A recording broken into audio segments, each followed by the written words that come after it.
C'est avec joie que je vous retrouve, mes bien-aimés dans le Seigneur, autour de la table de la parole de Dieu. Et ce 22 février 2025, le texte qui nous réunit est tiré de Matthieu 16, les versets 13 à 20. Les textes synoptiques, Marc 8, 27 à 33, Luc 9, 18 à 21. Nous allons d'abord nous imprégner du texte. Donc, lisons la parole de Dieu au nom de Jésus-Christ. Jésus se rendit dans la région de Césarée de Philippe. Il interrogea ses disciples. Que disent les gens au sujet du Fils de l'homme? Qui est-il d'après eux? Ils répondirent. Pour les uns, c'est Jean-Baptiste, pour d'autres, Élie, pour d'autres encore, Jérémie ou un autre prophète. Et vous? Leur demanda-t-il, qui dites-vous que je suis? Simon-Pierre lui répondit, tu es le Fils de Dieu vivant, le Messie. Jésus lui dit alors, tu es heureux, Simon, fils de Jonas, car ce n'est pas de toi-même que tu as trouvé cela. C'est mon Père céleste qui te l'a révélé. Et moi je te déclare, tu es Pierre, et sur cette pierre, j'édifierai mon église, contre laquelle la mort elle-même ne pourra rien. Je te donnerai les clés du royaume des cieux. Tout ce que tu excluras sur la terre auront été exclus aux yeux de Dieu, et tout ce que tu accueilleras sur la terre auront été accueillis aux yeux de Dieu. Puis Jésus interdit à ses disciples de dire à qui que ce soit qu'il était le Messie. Disons Amen. Alors, mes bien-aimés, si vous vous rappelez, le 20 dernier, donc il y a un peu plus de 24 heures, nous avions médité sur le texte parallèle de Marc 8, les versets 27 à 33. Si vous avez bon souvenir, nous disions qu'il est mieux de méditer ces textes parallèles séparément. Alors, si hier nous avions médité sur Marc, aujourd'hui nous méditons sur Matthieu. Eh bien, de quoi s'agit-il ici? Alors, notre titrage va changer un tout petit peu, parce que hier, on disait que Jésus teste ses disciples à propos de son identité. C'est vrai, il le fait ici dans ce texte, mais en plus, eh bien, il y a la confession de Christ par Pierre, bien sûr, mais il y a une donne qui s'ajoute, c'est que Jésus confie une mission primordiale à Pierre. C'est ce que nous allons découvrir. Eh bien, dans le texte qui nous est proposé dans Matthieu 16, quelques versets appellent à une méditation appropriée compte tenu de la valeur intrinsèque des paroles de Jésus.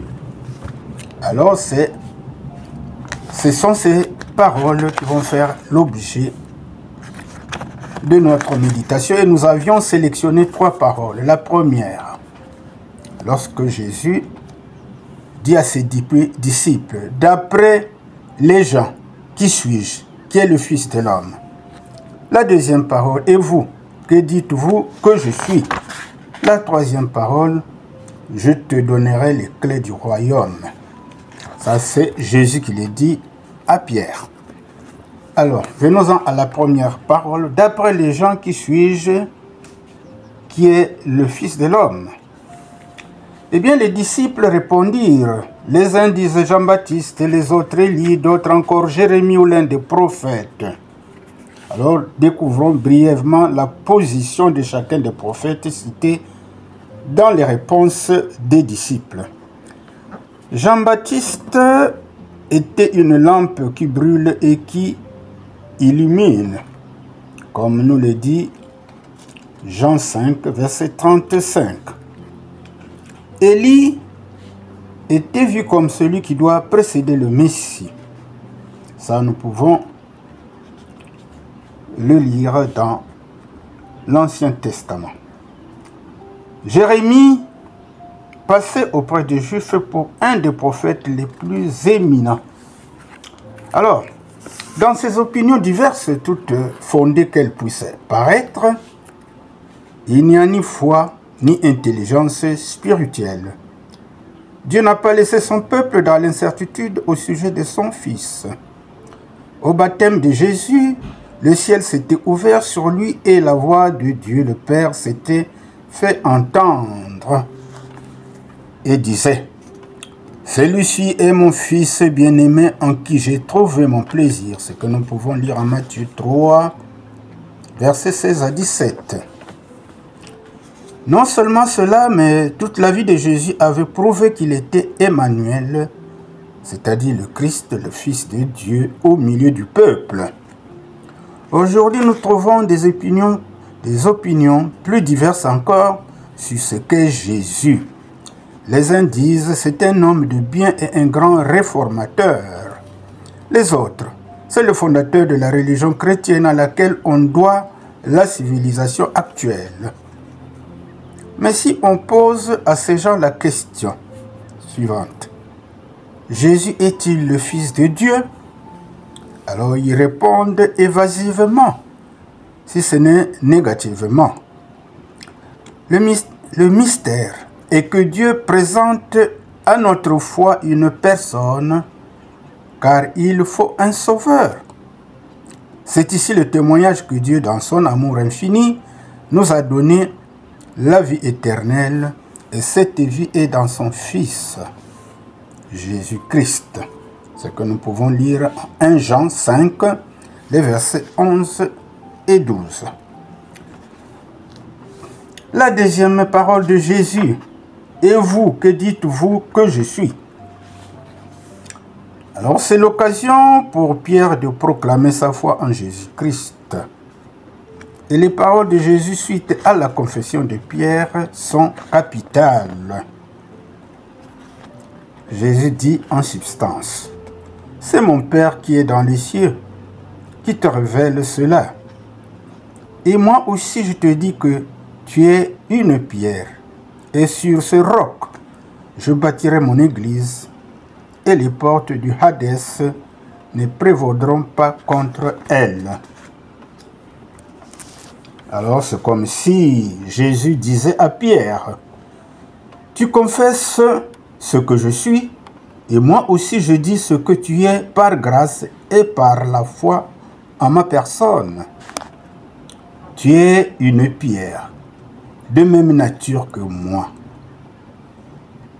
En vertu de l'œuvre que je dois accomplir sur la croix, sur ce roc que je suis, toi, Pierre, tu bâtiras mon église qui sera composée de tous ceux qui, par la foi, participent à ma vie. Ainsi, contre cette église, les portes du séjour des morts ne l'emporteront pas sur elle. En effet, la mort, salaire du péché, a été subie par Christ.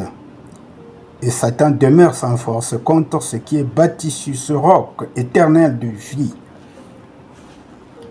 Dans cette mise au point de Jésus sur la confession de Pierre, nous pouvons retenir deux choses. La première, ce que chaque croyant devient par la foi en Christ.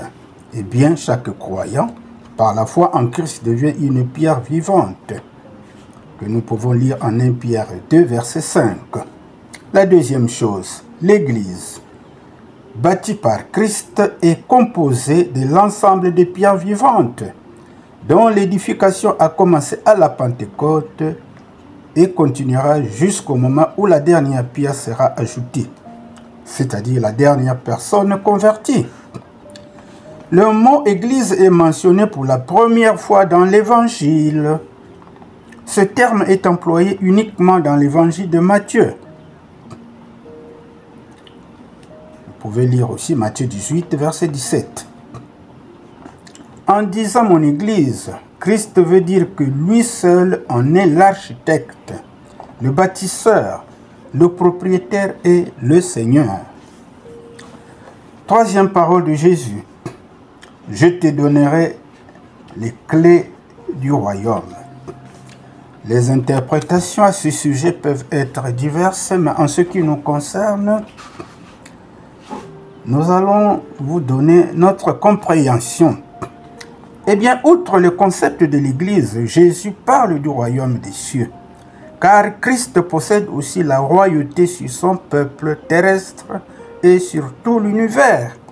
Ainsi, en attendant sa domination glorieuse et universelle, le royaume s'établit sous une forme particulière appelée royaume des cieux. Parce que le siège du pouvoir est et sera dans le ciel, en contraste avec les royaumes terrestres.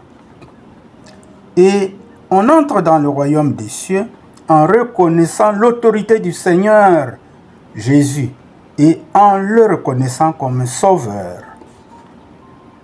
En somme, en proclamant sa foi en Christ comme Seigneur et Sauveur. En son absence, Jésus confie à Pierre les clés du royaume. Ce que nous venons de lire. Et c'est ça que nous voulons comprendre. En ce sens,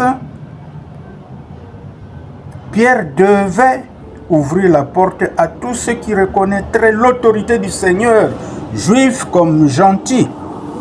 Voilà la signification de donner les clés du royaume à Pierre. Nous nous répétons. En fait, Jésus voulait dire ceci, que Pierre devait ouvrir la porte à tous ceux qui reconnaîtraient l'autorité du Seigneur, juifs comme gentils. Alors, il fallait la permission du roi, c'est-à-dire de Christ, représenté par Pierre, pour avoir accès dans ce royaume et en faire partie. Car on n'y entrait pas par naissance, comme les Juifs, le peuple terrestre de Dieu. Il fallait aussi la foi au Seigneur qui était dans le ciel parce qu'il avait été rejeté. Alors un clin d'œil sur le ministère de Pierre nous aide à comprendre l'accomplissement des paroles de Jésus. La première moitié du livre des apôtres, des Actes des apôtres, montre comment Pierre s'est acquitté du service que le Seigneur lui a confié ici-bas. À travers sa prédication, Pierre a démontré aux Juifs que celui qui les ont crucifiés, Dieu l'a fait Seigneur et Christ. Ce que nous pouvons lire en Actes des Apôtres, au chapitre 2, verset 36, lors de la descente du Saint-Esprit à la Pentecôte. 3000 personnes environ reçoivent la parole et entrent dans le royaume des cieux. Acte 2, verset 41. Au chapitre 4, le nombre augmente à près de 4000 convertis. Et au chapitre 8, les gens de Samarie entrent. Puis au chapitre 10, toujours de Actes des Apôtres, les gentils sont reçus. Corneille et ceux qui sont avec lui. Alors, dans tous les cas, c'est Pierre qui agit en vertu de l'autorité que le Seigneur lui a donnée pour ouvrir les portes du royaume des cieux et pour l'administrer. Paul, lui, a été chargé de révéler tout ce qui concerne l'Église. Le pouvoir de lier et de délier, comme nous le dit Matthieu 18, et Matthieu 18, verset 18, était partagé par les apôtres et les autres croyants. Confère Jean 20, versets 22 à 23. Les clés du royaume représentent l'autorité. Christ confie à Pierre et par extension à tous les croyants l'autorité de déclarer ce qui est lié et délié dans le ciel. Alors cette délégation va de pair avec la promesse en Jean 20, 23, où Christ donna à ses disciples l'autorité de pardonner ou de retenir les péchés des gens. Nous devons faire donc aussi par rapport à notre texte d'aujourd'hui le parallèle avec Matthieu 18, versets 15 à 17. Ces clés ne sont pas les clés de l'Église, mais celles du royaume des cieux, selon le sens des paraboles du chapitre 13. Donc, Pierre ne détient pas les clés d'une église donnée, mais ce sont les clés du royaume des cieux selon le sens des paraboles du chapitre 13 en Matthieu. Alors, la clé ici est donc un signe distinctif de pouvoir et d'autorité. Alors, nous vous demandons de comparer ce que nous disons avec Isaïe 22, verset 22 et Apocalypse 3, verset 7. Le Seigneur Jésus est l'unique détenteur des clés de la mort et du séjour des morts. Apocalypse 1, verset 18. Certes, la mort est l'arme suprême du diable, comme nous le dit Hébreux 2, versets 14 à 15. Mais même la mort n'a pas le pouvoir d'arrêter l'Église de Christ. Au contraire, le sang des martyrs a favorisé l'expansion de l'Église et a accru sa puissance spirituelle. Alors, mes bien-aimés, voilà ce que nous avons pu concocter de ce texte. Vous pouvez continuer à y réfléchir, mais entre-temps, demandons-nous quelle est l'application à notre vie par rapport à ce que nous venons de méditer dans ce texte. Et toi, cher lecteur, fais-tu partie du royaume des cieux ou d'un autre royaume? Que faire pour entrer dans le royaume des cieux? C'est en fait un petit exercice auquel je vous soumets qui vous permet de vous examiner. Jésus parle des ouvriers de la dernière heure en Matthieu 20. En acceptant Jésus comme Seigneur et Sauveur, mon bien-aimé, tu deviens une des pierres vivantes du royaume des cieux. Voilà ce que le Seigneur attend de chacun de nous.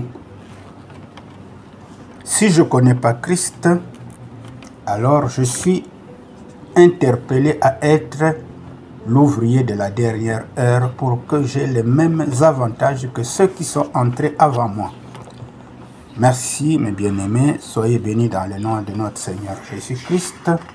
Partagez, likez et abonnez-vous. Que Dieu vous bénisse.